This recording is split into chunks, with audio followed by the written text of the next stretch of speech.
O programa de hoje é sobre a declaração de constitucionalidade da lei da ficha limpa, aquela que impede o político condenado pela justiça a disputar cargos eletivos.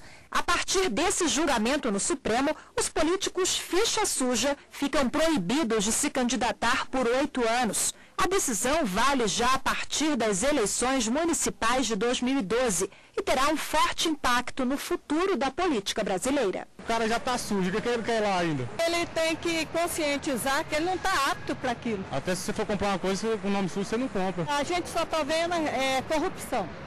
Eles ficaram ofendidos com a afirmação que reflete na verdade o sentimento da nação. É lobby, é conchavo, é propina, é jeton, variações do mesmo tema sem sair do tom. Brasília é uma ilha, eu falo porque eu sei, uma cidade que fabrica sua própria lei. A decisão atinge, por exemplo, aqueles políticos condenados criminalmente em decisões colegiadas, quando tomadas por tribunais com mais de um juiz, mesmo sem decisão final, os cassados pela Justiça Eleitoral ou que renunciaram ao cargo para escapar da cassação.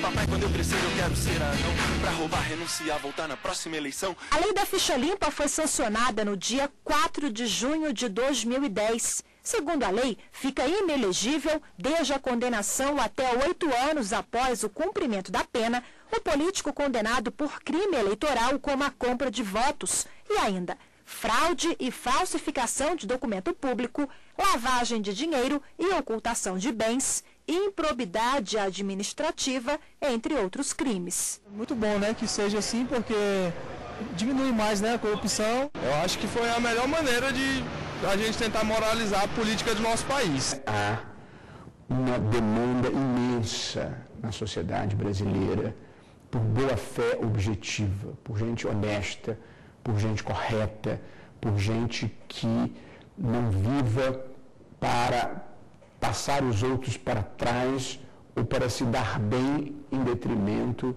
de alguém. A lei pesou sobre vários candidatos já nas eleições de 2010. Foram os casos do ex-governador do Distrito Federal, Joaquim Roriz, do PSC, e dos senadores Jader Barbalho, do PMDB do Pará, e João Capiberibe, do PSB do Amapá, entre outros políticos. Na verdade, a primeira vez que ele transgredisse a lei, ele deveria ser preso. Ele não deveria nem cogitar a possibilidade de se candidatar nesse país. Ele devia procurar outra profissão. O que é que ele vai ver nas eleições com a ficha suja? Vai sujar mais ainda?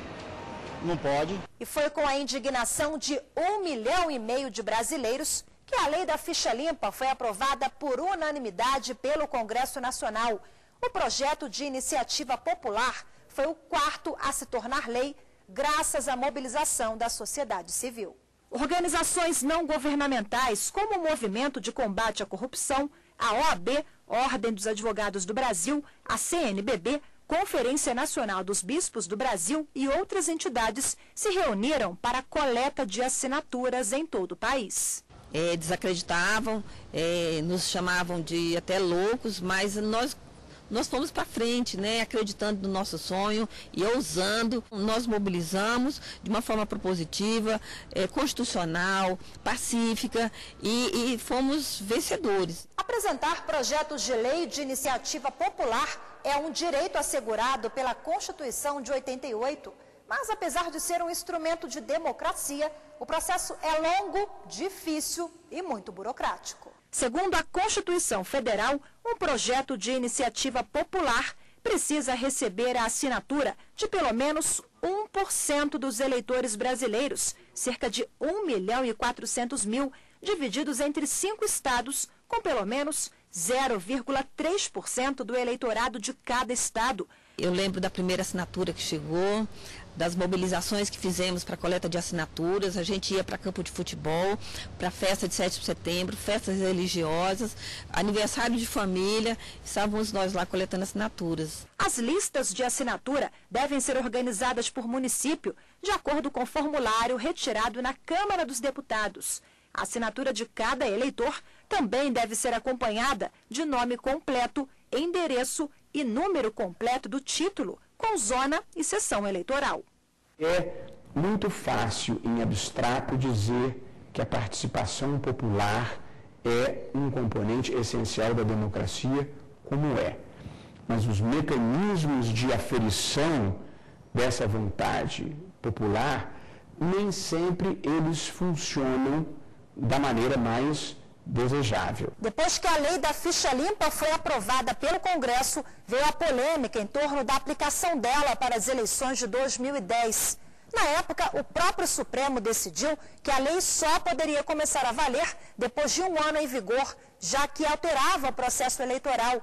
Para evitar novas surpresas nas eleições de 2012, 3 entidades acionaram o STF.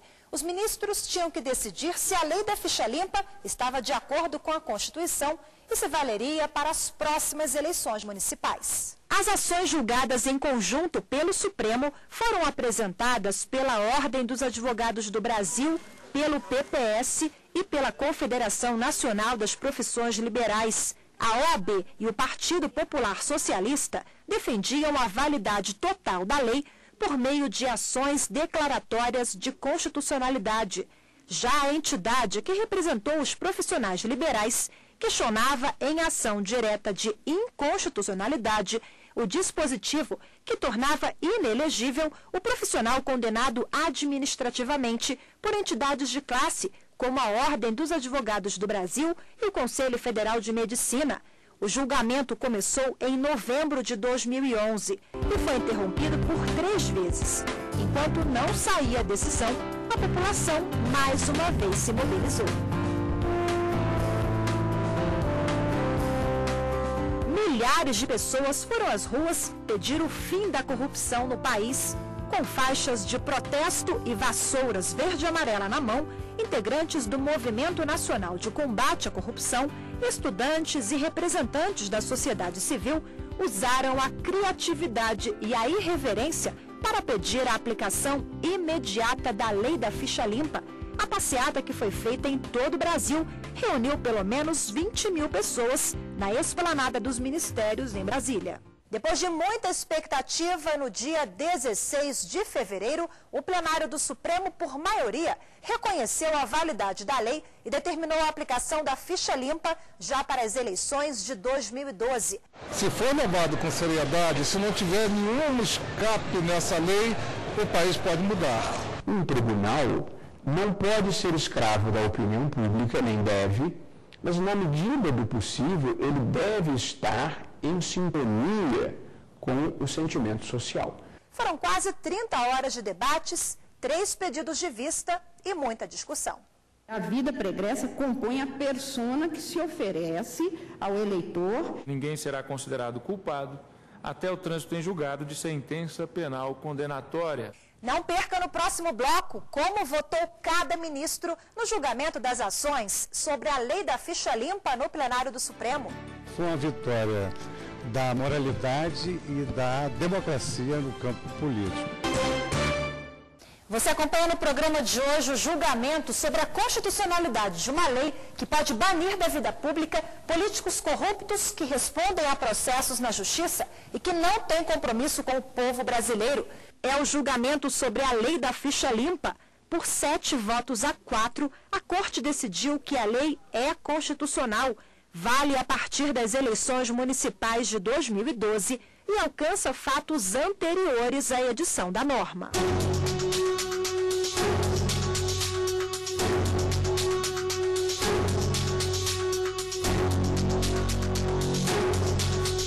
As ações ajuizadas pelo PPS, pela OAB e pela Confederação Nacional das Profissões Liberais começaram a ser debatidas pelo plenário em novembro de 2011. A confiança depositada pela sociedade em sua classe governante é elemento indeclinável da consecução da segurança jurídica erigida como um dos fundamentos da República. A sessão foi interrompida por um pedido de vista.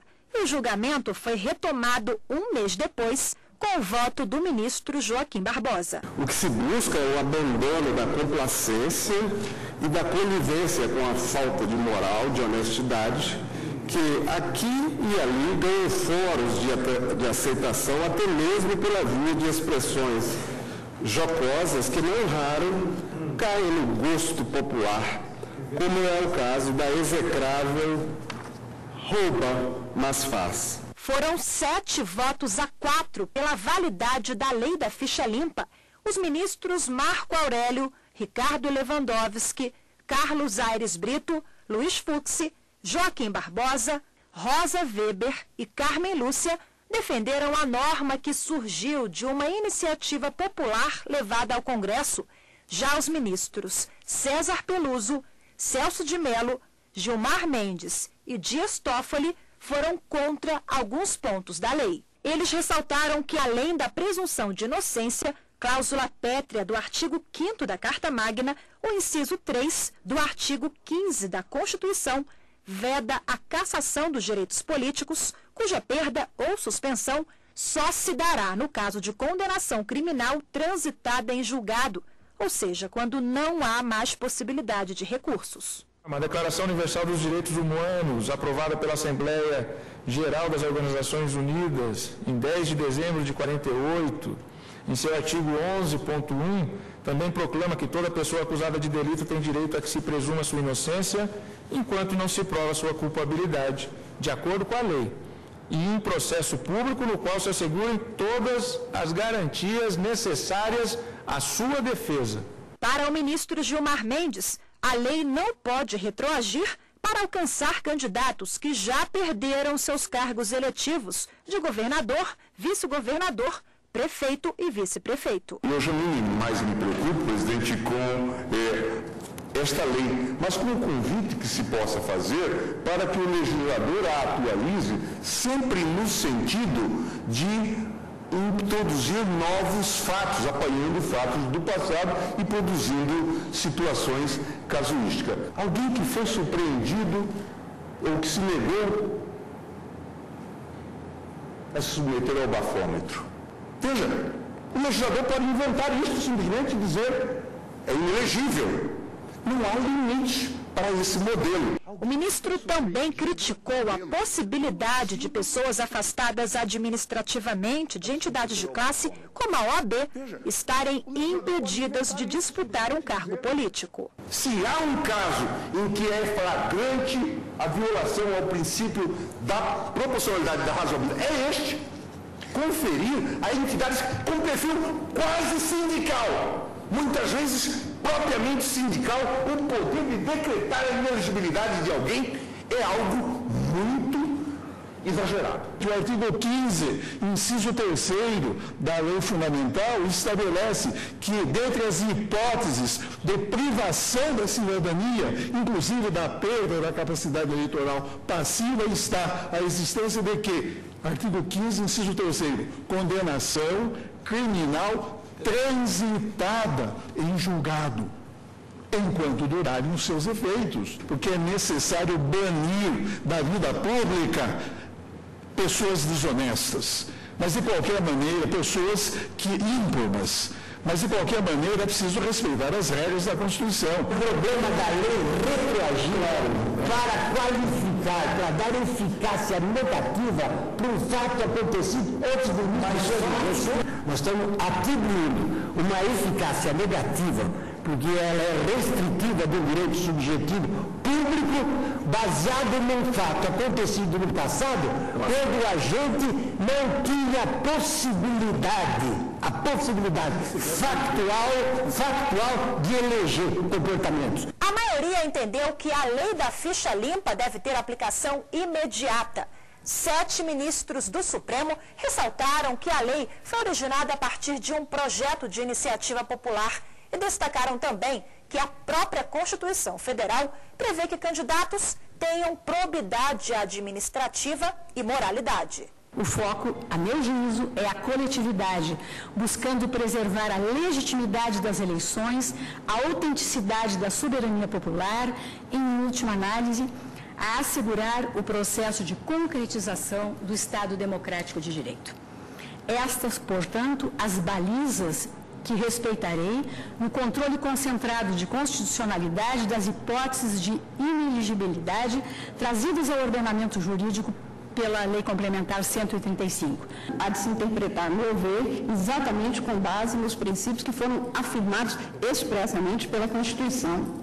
Os itens que foram enfatizados para a solução de cada qual dos itens é basicamente em que consistiria a vida pregressa, que para alguns seriam só daqui para frente ou daqui para frente a partir da norma, quando, na verdade, eu tenho para mim que o que se passa na vida de alguém não se desapega de sua história. Se o ser humano se apresenta inteiro, quando ele se propõe a ser o representante dos cidadãos, pelo que a vida pregressa compõe a persona que se oferece ao eleitor e o seu conhecimento há de ser de interesse público para se chegar à conclusão quanto à sua aptidão, que a Constituição diz moral e proba para representar quem quer que seja. Nós temos dois valores de natureza constitucional de mesmo nível. E aí nós temos exatamente a proteger, e esta lei complementar 135, busca proteger os valores que estão obrigados no artigo 14, parágrafo 9 da Constituição, e que são exatamente os valores da probidade administrativa, da moralidade para o exercício de mandato, considerado a vida pregressa do candidato, e que, a meu ver, são valores de igual dignidade e peso constitucional. E é uma opção legislativa legítima que foi feita pelo Congresso Nacional. Os preceitos, a meu ver, são harmônicos com a Carta da República e visam a correção de rumos nessa sofrida república, nessa sofrida pátria, considerado um passado que é do conhecimento de todos. Paga-se um preço por se viver em um Estado democrático. Os direitos fundamentais são de três naturezas na Constituição, pelo menos explicitamente. Os direitos individuais, artigo 5º notadamente. Os direitos sociais, artigos 6º e 7º, também por modo especial. E a partir do artigo 15, os direitos políticos são também fundamentais. O direito que tem o eleitor de escolher candidatos de vida biográfica isenta de um passivo eleitoral, de um passivo penal avultado, é um direito fundamental. Quando não há um direito fundamental sendo diretamente afetado, não é fora de propósito que o tribunal escolha a solução que melhor atenda ao sentimento social. A sociedade brasileira sai mais forte do ponto de vista ético, do ponto de vista moral. A classe política sai mais fortalecida. A democracia encontra conteúdo social e ético na decisão do Supremo Tribunal Federal. Feliz com o Supremo, feliz com as nossas instituições, né? Parabenizar primeiramente a sociedade brasileira que se mobilizou, depois o Congresso Nacional que aprovou por unanimidade a nossa lei, o presidente da República que sancionou e agora, por último, agradecer também e louvar o Supremo Tribunal Federal pelo acolhimento da constitucionalidade da nossa lei. Uma vitória da moralidade e da democracia no campo político. Isso era uma expectativa popular legitimada pela própria Constituição Federal. De sorte que entendemos que a lei deva ser aplicada a partir dessas eleições de 2012, na medida em que os requisitos para elegibilidade são aferidos no momento do registro da candidatura. É a busca de novos rumos. É a busca de uma representatividade por aqueles que querem ser representantes para servir e não para servirem dos cargos. Agora, de qualquer forma, que os eleitores também façam uma triagem. Depois do intervalo, você vai ver que, na prática, essa decisão do Supremo pode afastar da política pessoas que tiveram algum problema com a justiça. Mesmo aqueles que já responderam pelo crime e ficaram 8 anos inelegíveis. Os detalhes você vai saber no próximo bloco.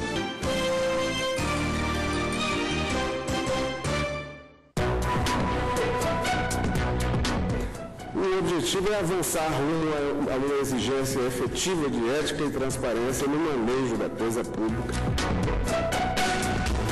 Na dúvida, deve o juiz absolver o acusado.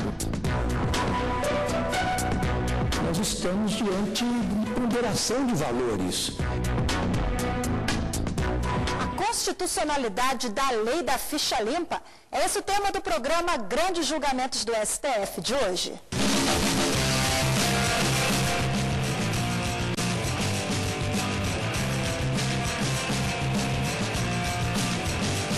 partir do momento que ele está sendo julgado é porque algo tem contra ele.